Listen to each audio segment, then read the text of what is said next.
स्वागत है आपका एक ऐसी कंट्री से जहां पे ऑलमोस्ट 85% लोग अर्बन एरिया में रहते हैं और तकरीबन 15% पॉपुलेशन रूरल पॉपुलेशन है। अभी क्या हो गया ना, इन साउथ कोरियन विलेजेस में ना ज़्यादातर जो यंग लोग हैं वो गांव छोड़ के जा चुके हैं। एक्चुअली अपने पीछे छोटे से फार्मिंग के खेत हैं, मतलब छोटे के बड़े ही हैं, घर हैं, उसके बीच में लोगों के छोटे छोटे, बट यहाँ पे ओल्ड एज पॉपुलेशन ज़्यादा है साउथ कोरिया में। अब गाँव में तो स्पेसिफिकली काफ़ी ज़्यादा ओल्ड एज वाले लोग हैं, क्योंकि सबको जॉब की तलाश में पैसा ज़्यादा कमाना है, तो लोग ब्यूसान और सोल जा रहे हैं। और इस वीडियो में हम इस देश के कुछ ट्रेडिशनल गांव वाले एरियाज को एक्सप्लोर करने वाले हैं। और अभी हम इस देश के साउथ ईस्ट वाले एरिया में, जहां पर ये एक ट्रेडिशनल यहाँ का हैनक विलेज है। इस देश की तकरीबन 60% 50 से 60% पॉपुलेशन जो है वो सोल के आसपास रहती है, सोल मेट्रोपोलिस में, और फिर एक बहुत बड़ी पॉपुलेशन ब्यूसान में रहती है जो एकदम नीचे की तरफ है।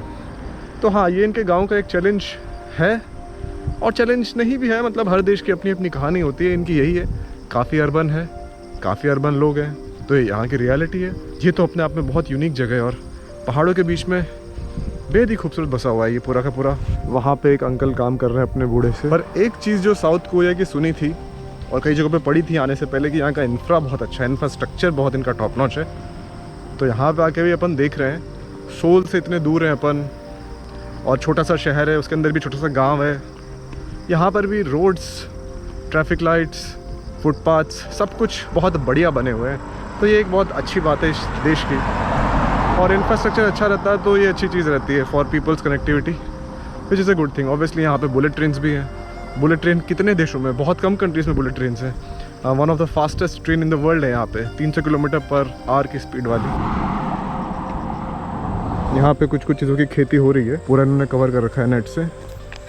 बट जैसे इंडिया तो बहुत बड़ा है, और इंडिया की सॉइल बहुत फर्टाइल है, तो किसी एरिया में एप्पल उग जाते हैं, किसी एरिया में राइस उग जाता है, किसी में गेहूँ, किसी में बारले, किसी में कुछ और। यहाँ पे देश उतना बड़ा नहीं है, काफ़ी सारे माउंटेन्स है देश में, तो यहाँ पे जो मेन खेती है वो चावल की तो करते ही हैं ये, उसके अलावा फ्रूट्स की भी करते हैं, जैसे एप्पल्स और पेयर्स। उसके अलावा क्या मेन था यहाँ पे, जिनसिंग बोलते हैं, वो बहुत कॉमन है, और बारले। तो ये कुछ मोटी मोटी खेती है इस देश की। 5 करोड़ लोग हैं, तो सफिशेंट इनफ। काफ़ी इम्पोर्ट एक्सपोर्ट है इस देश का दुनिया में, काफ़ी बड़ी इकोनॉमी है इसकी। यहाँ पे काफ़ी अमीर लोग रहते हैं इन जनरल। इस देश का पर कैपिटा बहुत हाई है, तो दे आर डूइंग गुड। सामने एक ब्रिज आ गया अपने, उधर चलते हैं, सामने अच्छा व्यू आ रहा है। और ये जो ब्रिज है ना अपने जस्ट पीछे, इसको बोलते हैं वुलिजीनियो ब्रिज। ये जो अपने पीछे ब्रिज है ना, ये एक्चुअली कोरिया का सबसे लंबा वुडन ब्रिज है। और वैसे तो ये बहुत पुराना बना था, 8th सेंचुरी का है, बट इसको फिर आज से 6-7 साल पहले थोड़ा सा रिकन्स्ट्रक्ट किया था इसको टूटने के बाद। लेकिन एक्चुअली ये सिंबलाइज़ करता है इस पूरे शहर की जो डायनेस्टी थी पहले।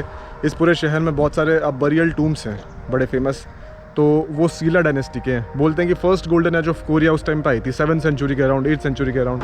इधर थोड़ी थोड़ी खेती चल रही है, और इधर यहाँ का बहुत ही फेमस एक ब्रिज। चलते हैं इस ब्रिज के अंदर, चलते हैं, देखते हैं अंदर से कैसा है, क्योंकि यहाँ पे जो रिवर है ना, उसकी रिफ्लेक्शंस बड़ी अच्छी आती है। यहाँ पे कुछ वैसे रिवर्स के ऊपर स्ट्रक्चर बने हुए हैं जिनको मूनलाइट पॉन्ड या मूनलाइट ब्रिज बोलते हैं। रात में बड़े अच्छे दिखते हैं ये, एकदम लेट नाइट में। और वो रहा जस्ट वहाँ पे ग्योचन विलेज। क्या नज़ारे हैं पहाड़ियों के।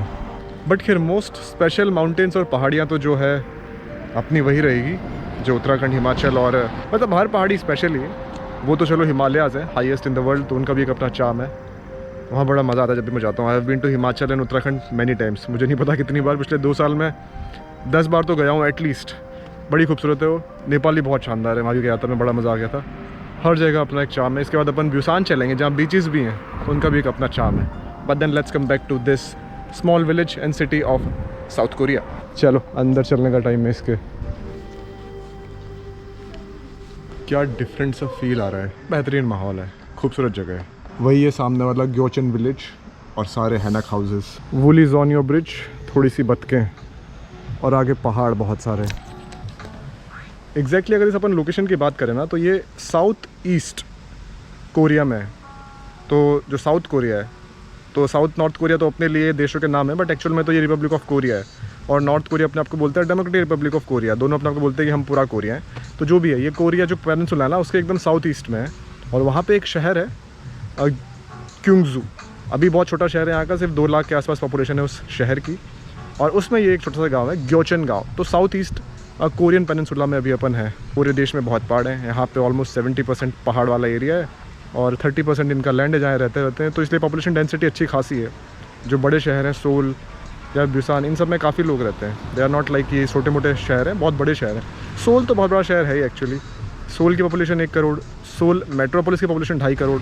यहाँ पे काफ़ी सारे घरों की छतें ना थोड़ी वैसी होती है, आगे ऊंची निकलती है, जैसे उधर भी कुछ कुछ निकल रही है ऊंची ऊपर। उसके पीछे अलग अलग रीज़न्स हैं। एक तो ये कि यहाँ पे पहले कन्फ्यूशियाज़म भी था, वो एक रिलीजन है, चाइना का ओरिजिनेटेड है, तो उसमें ऐसे ही होता है कि ये आपका हेवन से मिलन है, स्काई से मिलन है, जो स्वर्ग है उससे। लेकिन एक और जो मेन कॉमन थ्योरी है वो ये है कि ये धूप को बचाती है, अंदर आने से ज़्यादा आपको छाँव मिलती है और ज़्यादा हवा आपके घर के अंदर आ पाती है ठंडी ठंडी। तो दोनों ही लॉजिक है। और अब तो यहाँ का ट्रेडिशनल डिज़ाइन है, अब मतलब पहले था, अब तो सिर्फ ट्रेडिशनल घरों में यूज़ होते हैं हैनॉक डिज़ाइन। और यहाँ के जो ट्रेडिशनल कपड़े हैं उनको बोलते हैं हैनबॉक, HNBOK। और भी घर आ गए ऐसे। ये मेरे पीछे एक पब्लिक वॉशरूम है, अच्छा था अंदर से। सामने कुछ बैठने की जगह है। जब अपन वॉक कर रहे थे तो रोड्स भी अच्छे बने हुए थे। तो ये कुछ तरीके हैं जो सरकार भी करती है ताकि इनका जो टूरिज़्म है वो चलता रहे विलेजेस का। अदरवाइज़ यहाँ लोग रहेंगे नहीं, तो या लाइव रहें, इसलिए इंफ्रा इम्प्रूव कर दो, रोड्स इम्प्रूव कर दो ताकि लोग आएँ। अब इस शहर में इतने लोग आते हैं, इस जो शहर है ये जो इसके जस्ट साइड में क्विंगजू, उसमें इतने लोग आते हैं क्योंकि यहाँ पे बुलेट ट्रेन है। तो इंफ्रास्ट्रक्चर भी बहुत की रोल प्ले करता है टूरिज़्म में, ऐसा मुझे लगता है पर्सनली। तो इस शहर का इंफ्रास्ट्रक्चर अच्छा है, तो यहाँ पे काफ़ी लोग आते भी हैं और इनकी एक सोर्स ऑफ अर्निंग भी है, जो यहाँ पे बूढ़े लोग काम करते हैं। यहाँ पे बहुत सारे बस ड्राइवर्स भी बहुत बूढ़े दिख रहे हैं मुझे, तो वो तो है ही। यहाँ पे काफ़ी ओल्ड एज पॉपुलेशन है गाँव में और पूरे कोरिया में। अब जस्ट फॉर बेसिक इन्फॉर्मेशन इस जगह के बारे में आपको बताऊँ मैं, तो ये जगह फेमस थी पहले। यहाँ पे एक चोई फैमिली थी जो बहुत अमीर फैमिली थी, जो गरीबों में पैसा बांटती थी। तो उस ज़माने में ये चीज़ फेमस थी। ये विलेज 7th सेंचुरी का है, बट ये जो इनके घर हैं, जो आर्किटेक्चर है, जो थोड़ा सा इन्होंने पूरा एनवायरनमेंट बना रखा है, वो बना रखा है जोसियोन डायनेस्टी के टाइम का। जैसे आप मान लीजिए जोसियोन है 13th century, 10th 12th century, उस टाइम का टाइम। अपने यहाँ पे अलग अलग साम्राज्य थे। इंडिया में तो चलो कोई एक साम्राज्य था नहीं, इंडिया बहुत बड़ा है। किसी ज़माने में मराठा बहुत पावरफुल थे, फिर मुग़ल बहुत पावरफुल थे, फिर कभी गुप्ता साम्राज्य था, कभी मौर्यन था, कभी राजपुताना था, आसम के अराउंड ओम था। अपने यहाँ तो बहुत सारी डायनेस्टीज़ थी, पर यहाँ पे ये उतना बड़ा एरिया नहीं है। तो यहाँ पे जोसियोन 500 ईयर्स के लिए बहुत पावरफुल था। तो ये थोड़ा घर स्ट्रक्चर उसी ज़माने के टाइप के बनाए हुए हैं। गांव तो बहुत पुराना है, लेकिन इसको फिर रीस्ट्रक्चर किया हुआ है। गवर्नमेंट ने कुछ कुछ चीज़ें, लोगों ने कुछ कुछ चीज़ें नई नई बनवा ली यहाँ पे, ट्रेडिशनल स्टाइल को मेंटेन करते हुए, ताकि चीज़ों को मेंटेन भी किया जा सके और चीज़ें थोड़ी नई भी हो जाए, थोड़ा मॉडर्न लुक भी आ जाए और हिस्ट्री भी साथ साथ इंटैक्ट रहे।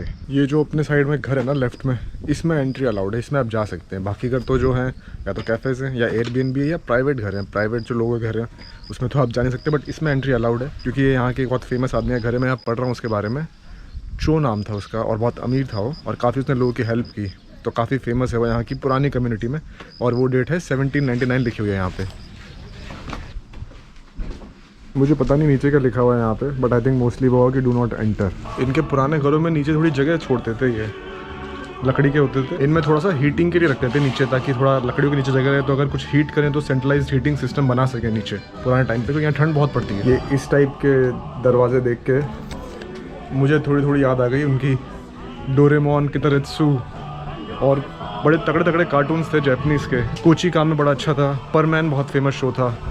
उनके भी घर लकड़ी के होते थे कुछ कुछ ऐसे अंदर से। बचपन की बातें, अब तो बहुत पुरानी बात हो गई। बड़े बड़े बरांडा इनके घर में, जैसे अपने भी गांव के घर में, पुराने घरों में तो बड़े बड़े बरांडास होते थे for family gatherings.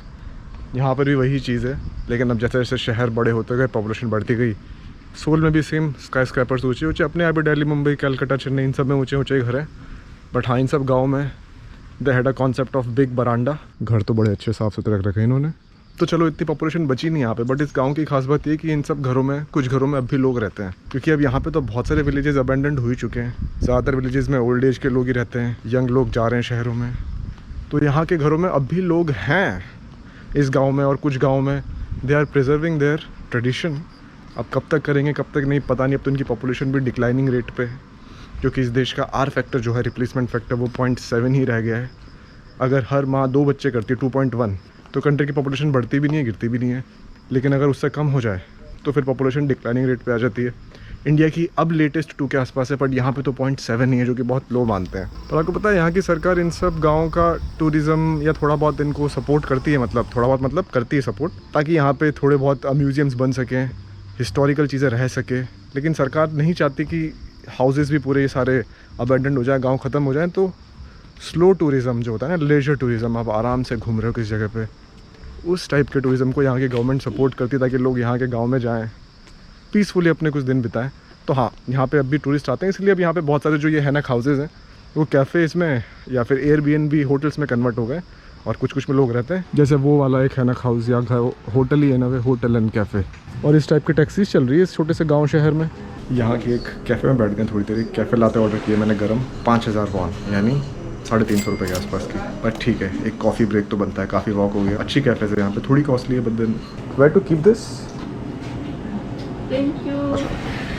Thank you, bye. Coffee तो बढ़िया थी इसकी, 5000 वॉन यानी अभी ना 1 रुपया ऑलमोस्ट 15 से 16 वॉन के बीच में वेरी कर रहा है, तो आप मान लीजिए 16 के आसपास हो गया, 1 रुपये में 16 वॉन। तो यहाँ की करेंसी थोड़ी सी डिवैल्यूड है, लेकिन करेंसी डिवैल्यूशन का मतलब महंगाई से नहीं होता है। Currency valuation is different, and महंगाई होती है परचेसिंग पावर पैरिटी के हिसाब से। तो कोरिया जो है काफ़ी कॉस्टली है, और इंडिया के साथ इसका परचेसिंग पावर पैरिटी वाला फैक्टर अच्छा खासा है। It should be somewhere around 3 से 4 के बीच में तो होगा एटलीस्ट। कहने का मतलब ये कि अगर आप इंडिया में 10 लाख कमा रहे हो एवरेज सिटी में, तो आपको यहाँ पे 40 लाख कमाने पड़ेंगे to have same kind of lifestyle. महंगाई बहुत ज़्यादा है यहाँ पे इंडिया के कंपैरिजन में, चीज़ें बहुत महंगी है। अब ये जो है ना पूरी की पूरी गली, इसको बोलते हैं हवानदिनजिल स्ट्रीट, और यहाँ पे जब से मैं वॉक कर रहा हूँ, अरे वाह क्या माहौल है, एकदम बढ़िया माहौल है। Very impressive area, very impressive place.